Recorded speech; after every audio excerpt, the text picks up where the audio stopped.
Hey guys, my name is Pun, this is Book, that is Namo, and welcome to How Is It Real? We are 3 nanoengineering students, and we're going to be reviewing 4 separate movies today to see how realistic the nanotech in each movies really are, on a scale of 1 to 10. So, let's get right into the first one. Alright, so the first one is The Expanse, and let me just show it actually. It speaks for itself. Right? Okay, yeah, so for context, this ship here is actually on Venus, and it got completely disassembled instantly by something called a protomolecule. Now, a protomolecule is like this alien nanotech particle that's small, like the size of a mid-range virus, but is complex enough and is articulate enough to actually work together and disassemble every bit of that ship instantly, resulting in what you see here. And it has completely disregarded the astronauts inside, as you will see in a few seconds. Yes, it's completely indifferent, and the guys are just kind of floating there.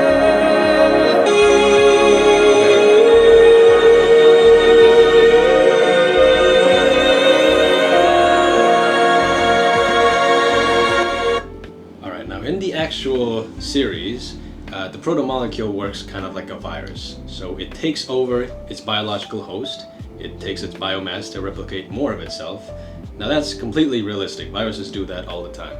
But the thing that makes it stand out is that it's probably a lot more complex. So I wouldn't say it's like completely 10 out of 10 realistic on this part. Although the ship disassembly scene, that's probably the most interesting one to talk about. Now, you might think it's unrealistic, but I would say it's possible. Because we currently have something similar, I would say. It's called dynamic DNA origami. Now, it has nowhere near the same amount of dexterity. Essentially what it is like a custom strand of DNA that is designed to fold in on itself and generate complex structures to simulate basic mechanical functions like a lever or rotor, stuff like that. An example of that, which we have made right now, is a simulated ATP synthase. Basically, it's a tiny little motor with a static part and a dynamic part, and it can actually pump protons in and out of a membrane to generate energy. So we can already do that, and with sufficient enough tech, we can probably make a robot that can probably interact with stuff around it, maybe loosen a few screws here and there. But the part that I think is genuinely impossible has to be the hive mind. Because what you would need for that sort of hive mind is to have a power generation capacity, a storage unit, and a CPU that is able to run an entire neural network shoved inside of a single virus, and have it all be able to communicate with trillions other copies of itself to coordinate itself into that. So I say that part is not exactly realistic, but I would give it overall a 6.5 out of 10. What do you think? Okay, I can see this happening. So currently in many researchers we have sort of a programmable bacteria, right?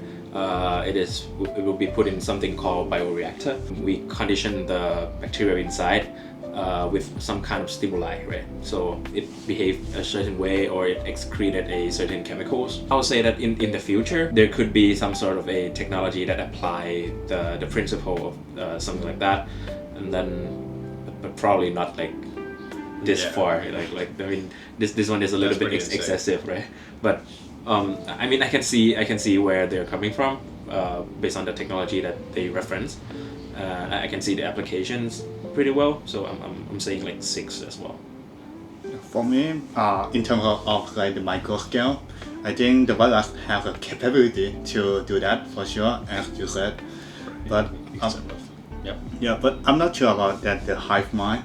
So Yeah, I mean, that's There's a little bit fiction. Right? yeah, that's totally fiction for me. So for me, I will give it only 5 out of 10. Yeah, for right. me. I mean, computer architecture just works completely differently. So yeah. Yeah. All right. That's actually like a pretty solid score. All right. I mean, yeah. On to the next one. Okay, so for the next one is a scene from the original Terminator. So actually, let me just show you first.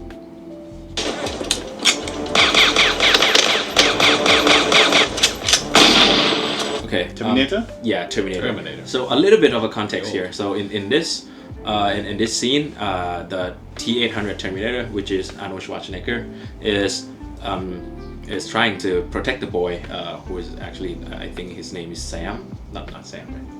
I'm not sure, sorry. I'm not sure too. I'm not It was sure. years ago. Yeah, but Man, I feel old. yeah, true.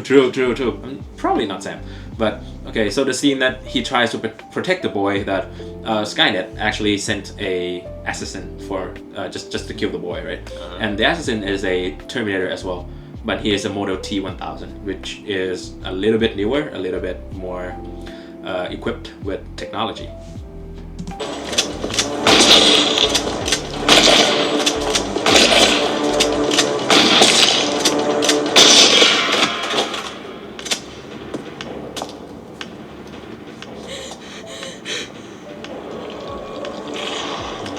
That one. Yeah, okay.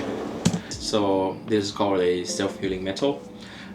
So a little bit more context on this. The T1000 is actually a pile of molten metal or liquid metal that is formed into a very specific shape.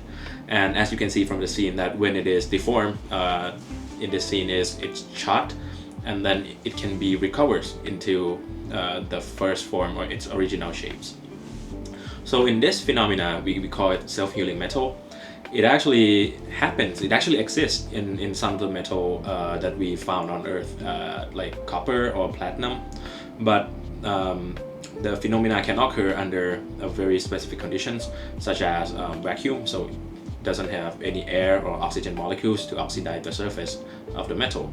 So the cracks that it forms on the surface can be combined together without any interaction or interference from humans. And the other way of looking around this is that there are some researchers that are trying to replicate this type of stuff. So they're making a metallic foam of nickel, and then they soak the nickel inside the nickel with some electrolyte, which basically is the mechanism is that when two broken pieces of the nickel foam come in contact together and then you pass some current through, basically it's like electrochemical, and then the ions from anode flow to the cathode, and then it forms some sort of bridge between the two broken pieces, and it became one again. So yeah, that's probably the context. So to me, the self-healing metal part is pretty real right now. Right. Yeah, but it is not exactly the way it is portrayed in the movie. In the movie, it's just kind of Just generates metal out of nowhere. yeah. It doesn't look right, and also the clothes is not metal for sure. Yeah. And then it does regenerate back. So for the science basis, I'll say this one got like a solid 8. I think a solid 8. Yeah, I think so. The concept is very solid. Yeah. Personally, I think the most pressing matter is the structure. How would you command a mass of liquid metal to generate this exact design, even if it's broken apart? And which part is the main body, if it's the same molten metal inside? But like, aside from that, the self-healing metal part is pretty accurate. I'd give it a 7.5 out of 10. Yeah. Solid point. What about you? I'm gonna give like around 7.5 too. Yeah. All right. It's just the moving robot, it seems to be unrealistic for me. Yeah. Sorry I mean, about that. I mean that's for robotics people. We're not robotics people. Yeah. So yeah. Yeah, it's probably T800 related. Anyways, on to the next one. Yeah. So for the next scene that I've picked is from actually a Thai Netflix series as well. It's called The Future and I. It's a short series comprises of like 4 episodes, and then each episode is just like the thing of their own. So the first one is actually about an astronaut or a researcher who turned astronaut to do her research. Let's see her research.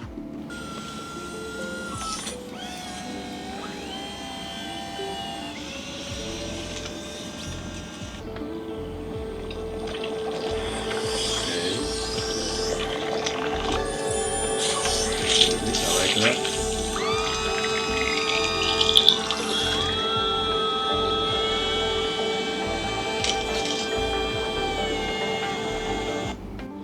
Okay, so a little bit of context here. In the scene, we saw that there are like 3 robotics arms, right? And the arms has a needle at the end of the arms, and which basically acts like a printer.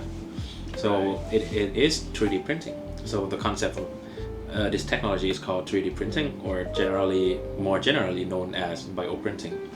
So let's go back to 3D printing for a little bit. So it basically means that you're having a 3D object and you try to slice it as thin as possible to make it a layer. And then there is many types of 3D printing right now, but the main concept is the same, that you deposit the material layer by layer, 2D layers, and then when you have a lot of layers stacked on top of each other, it makes a 3D object. So, and in this case is bioprinting, right? So bio means organic, right? So it means that the material that they are printing with is organic materials, and the major application that the research in our society is heading towards, it's organ printing. In this case, in the movie, it's printing a human heart, which is, to me, as of now, is a little bit far-fetched, because human heart is a pretty complex part, so it is not as easy. We can actually replicate the structure of the heart pretty easily, but to replicate all the function is a little bit more than that. No, it's not a little bit, it's a lot more than that. Right? So yeah, it seems a little bit easier to print a complex shape like this. But the shape is not a problem. The problem is that how you align the tissues, align the blood vessel to make it functional. Because I mean, the structure is pretty easy. We can do like 3D scans of the structure as of now, and then we can replicate it pretty easily. But the function itself is pretty hard. And also the scene is actually conducted on International Space Station, so like in microgravity environment. It's helpful for cells to not collapse down, so basically no forces, no stresses acting on the structure itself, which means that cells can grow and attach and integrate itself to each other pretty easily. And NASA has done some of the impressive research in this type of field, Roscosmos from Russia as well. So for me, this scene is a solid 9.5. Like we're pretty close to this actually. Like I can see this happening in 5 to 10 years. Yeah, pretty much. I don't doubt it. Pretty much. What about you guys? Well, me personally, I don't doubt that the structure can be made in a complex manner under microgravity. That's probably been proven already. The only thing I'm concerned about is the integrity of the structure. How are you supposed to align the cells in a way to generate something like the aorta, which requires a lot of tensile strength? So it's not exactly viable for a heart, I would say, but for a more homogeneous organ, something like a liver, maybe you could transplant like a part of it, I would say. Could be. So yeah, I'd give this a solid 8. For me, like, to print out the whole organ, it seems like unlikely to me. But if you be talking about like to repair, just to print some of the part of the organ and then replace it, I think that's more likely to happen in the future. So for me, just about the concept only, I'm gonna give around 8.5 out of the 10. Oh, yeah. Alright, now we come to the last movie scene. So just move on from your sci-fi movies a bit. Okay. Just want to get to movies that be a little bit more realistic. Let's do a spy movie, James Bond, Okay. No Time to Die. Spy is probably not very realistic, but We will see. I mean, we'll see. but we will see. it's more general. It's more popular among people for sure. Now let's get to the context. Now, in this scene, James Bond is recalled to the headquarters by his scientist Q to inject some sort of nanotechnology. So now we can move on to the scene. Okay. Just relax. That's it, lovely. Now, you may feel a small Christ! prick. Does not seem fun. What is it? Cutting-edge nanotechnology. Okay, Smart they did blood. mention it. They did it. They said it. Microchips It's in your nanotech. bloodstream allows us to track your movements in the field. You see those readouts? We can monitor your vital signs from anywhere on the planet. That sounds marvelous. Call it a post-Mexico insurance policy. By direct order of M. Yeah. Okay. So Let's move back here.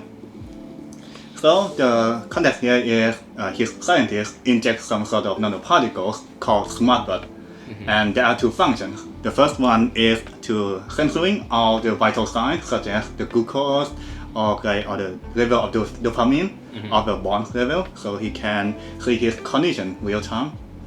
And the second feature is that it is a GPS that can send a signal globally, so that his headquarters can see anywhere that Demos are. So I'm gonna split that into two parts. The first one is nanosensor. So this one is a little bit realistic to me because practically we in some pharmaceutical field we inject some particles into your body to deliver a drug. We inject some nanoparticles to monitor your body condition such as glucose or sensor, but it's not totally a particle like this one. It's probably integrated into some sort of sensoring device. So for blood sugar, that's the one that we are actually used in the hospital. And the other one is the GPS. To be fair, this one is totally unrealistic because if you think about the GPS, you need a lot of components, right? You need power supply, you need the antenna to send the signal to the satellite, and then it sends the signal back to headquarters to see where you are. It's not possible because as far as we can go for now is around my finger. So this part is very unrealistic. Like if you were to compare the GPS aspect to what I said earlier, the expanse, like they tried to go past the physical limitations of literally modern physics to try and shove something that cannot be made any smaller into a nanoparticle and call it a day. Aside from that, I think the nanosensor aspect is pretty good, so I would give it a solid 7.5 for me. Yeah. Okay, so based on what you said, I totally agree with the part that, I mean, this is pretty much like the Expanse, but I mean, the setting of the Expanse is like far away into the future, and this one is like probably like 2 years ago. This one's like, he's in the lab, he's on Earth right now. So, I mean, this one is a little bit more far-fetched, the GPS part. Okay, so that is a part that I have a problem with. So, to actually use GPS, you have to have signals from at least 3 satellites. And okay, I'm not even talking about the like how small they are.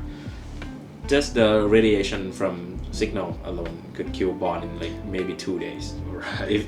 If it does, as Q claims in the movie, that you can track his location anywhere on Earth, basically he has to constantly send a signal to at least 3 or 4 coordinating GPS satellite at a time point. So basically he is just full of radiation. He's probably gonna have cancer in like a month of working, probably.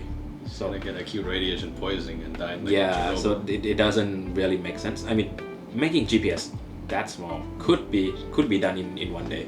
I mean, like 10 to 20 years from now, we could probably make GPS very small, but to put it in a person, that doesn't seem right to me. It doesn't seem ethical to me as well. It's basically tell you that okay, you get a cancer, you get a job, you also get a cancer. That's like basically what it said. So probably I'll go like 4.5 out of 10. So just for the sensor only, and I give around 7 or 8. Okay. Out of 10. All right, and that was it for us. Thank you so much for watching. Make sure to like and subscribe if you can. Make sure you leave some comment. Leave some comments down below to see what you'd like to see next. Anyways, see ya.